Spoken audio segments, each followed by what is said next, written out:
ప్రేక్షకులకి నమస్కారం అండి. ఇప్పుడు కీళ్ళ నొప్పులు.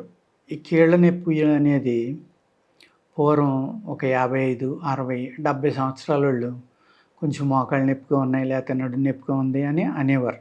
ఇప్పుడు 15 ఏళ్ళు, 20 ఏళ్ళోళ్ళు, 25 ఏళ్ళోళ్ళు కూడా ఎముకలు అరిగిపోయినాయి అంటున్నారు, నడుము నొప్పులు అంటున్నారు, మోకాళ్ళ నొప్పులు అంటున్నారు, మెడల నొప్పులు అంటున్నారు. స్పాండిలైటిస్ లేకపోతే మోకాళ్ళ నొప్పులు, లేకపోతే నడుము నొప్పి. ఇయన్నీ కూడా వాత వ్యాధుల కింద వస్తాయండి ఆయుర్వేదంలో. ఇటువంటి దుర్భర పరిస్థితి అంటే దౌర్భాగ్యం అని అనుకోవచ్చండి. ఎందుకంటే పూర్వం నవ్వేవారు. 50, 60 ఏళ్ళోళ్ళు మోకాళ్ళ నొప్పులంటే అప్పుడే ముసలోడివి అయిపోయావేంట్రా, మోకాళ్ళ నొప్పులు వచ్చేస్తున్నాయి అని అనేవారు. ఇప్పుడు ఎవరిని అనాలి మనం? 20 ఏళ్ళోళ్ళు కూడా మోకాళ్ళ నొప్పులు అంటున్నారు, 30 ఏళ్ళోళ్ళు కూడా మోకాళ్ళ నొప్పులు అంటున్నారు, 15 ఏళ్ళోళ్ళు కూడా స్పాండిలైటిస్ అంటున్నారు. అంటే మన జీవన విధానం మారిపోయిందా? మనం తినే ఆహారం మారిపోయిందా? ఏంటి అనేది ఆలోచించుకోవాలండి. మన జీవితంలో మనకొచ్చే జబ్బులు కానీ, ఈవెన్ మన ప్రవర్తన కానీ, అంటే మన కోపం రావటం, చిరాకు రావడం, ఇరిటేషన్ అంటాం కదా, అలాగే ఎవరు ఏది చెప్పినా వినకపోవడం, ఈ లక్షణాలన్నీ ఎక్కడి నుంచి వస్తాయంటే ఆహారం నుంచే.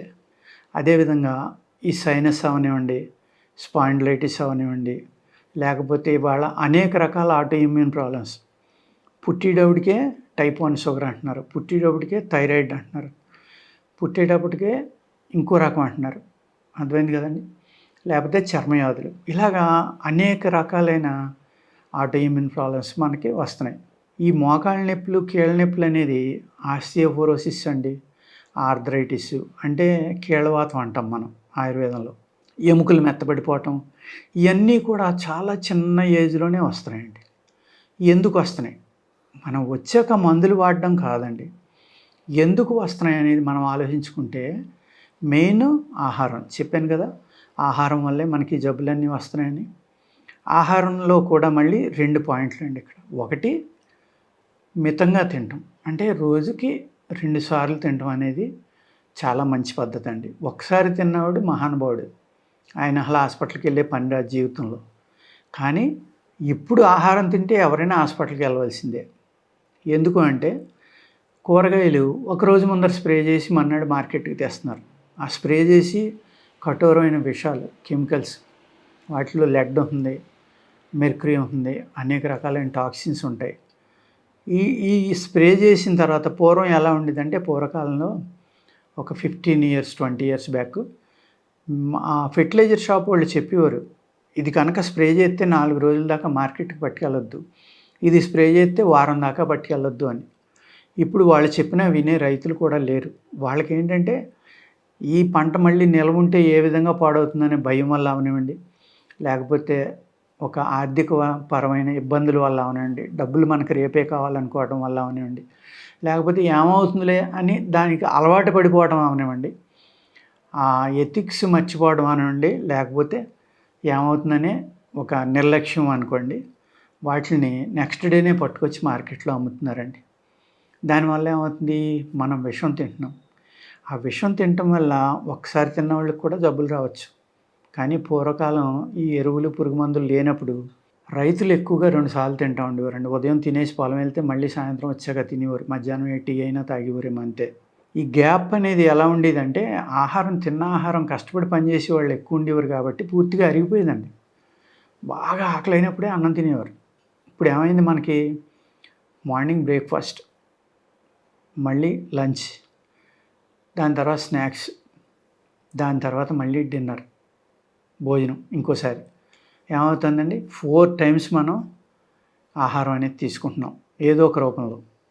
దానివల్ల ఏమవుతుంది, మీ బాడీ ఎప్పుడూ ఫ్లూయిడ్స్ రిలీజ్ చేస్తూనే ఉంటుంది, యాసిడ్స్, ఆ తిన్న ఆహారాన్ని అరిగించడానికి.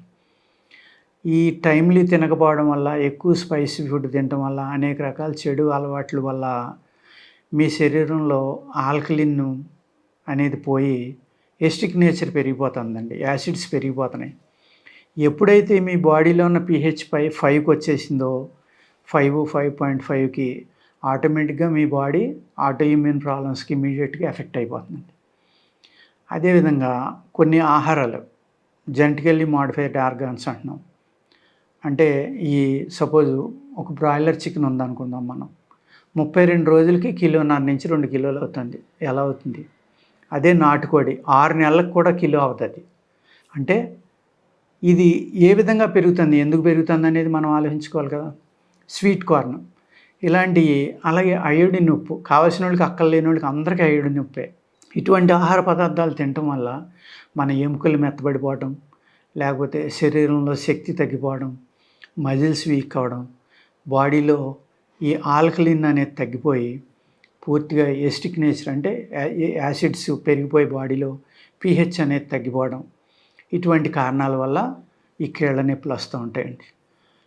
ఎముకలు పూర్తిగా మెత్తబడిపోతున్నాయి కదా, ఆస్టియోపోరోసిస్ అంటున్నారు దాన్ని. అది 20 ఏళ్ళకి, 18 ఏళ్ళకి, 25 ఏళ్ళకి కూడా వస్తాయి.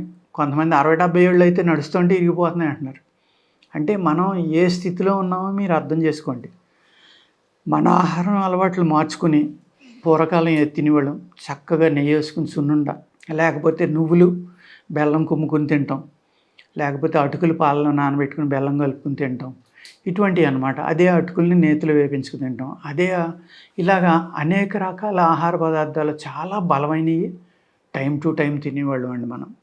ఇప్పటికి మళ్ళీ 4-5 సార్లు ఆహారం తీసుకోవటం లేదు. తిందామన్నా దొరికేది కాదు అప్పట్లో. దొరికిన వాళ్ళేమో తినేవారేమో మనకు తెలీదు. బాగా పైసలు ఉన్నవాళ్ళు ఏది కాస్తుంది ఇంటికి వచ్చేవాళ్ళు. కానీ ఎవరైనా ఆహారం మీద, వ్యాయామం మీద చాలా వరకు అవేర్నెస్ ఉండేదండి. పల్లెటూరులో వాళ్ళంటే వాళ్ళకి మోటార్ సైకిళ్ళు కానీ ఏముండే కాదు. ఎక్కితే 2 ఎడ్ల బండి, అది కూడా ఊళ్ళో అందరికీ కలిపి ఒక 50 బళ్ళు 30 బళ్ళు ఉండేవి.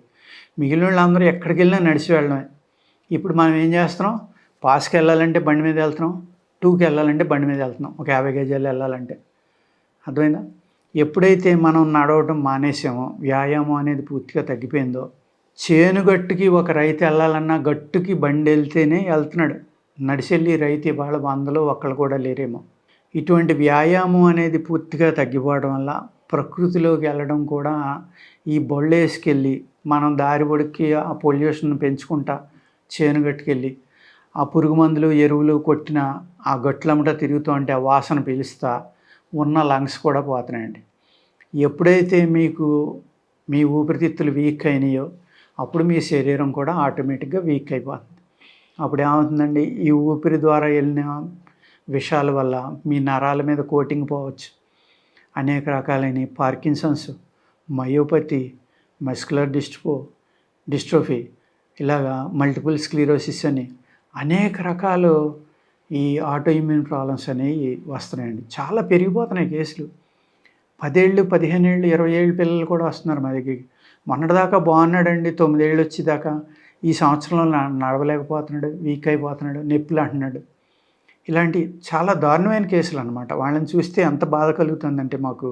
అటువంటి కేసులు రాకుండా ఉండాలి, కీళ్ళ నొప్పుల నుంచి మనం బయటపడాలి అంటే వచ్చాక మందులు వాడటం కాదండి.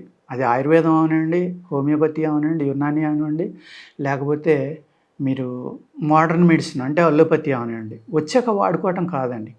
నేను ఈ వీడియో ప్రత్యేకంగా ఎందుకు చేస్తున్నాను అంటే, రాకముందరే మీరు జాగ్రత్తలు తీసుకోండి.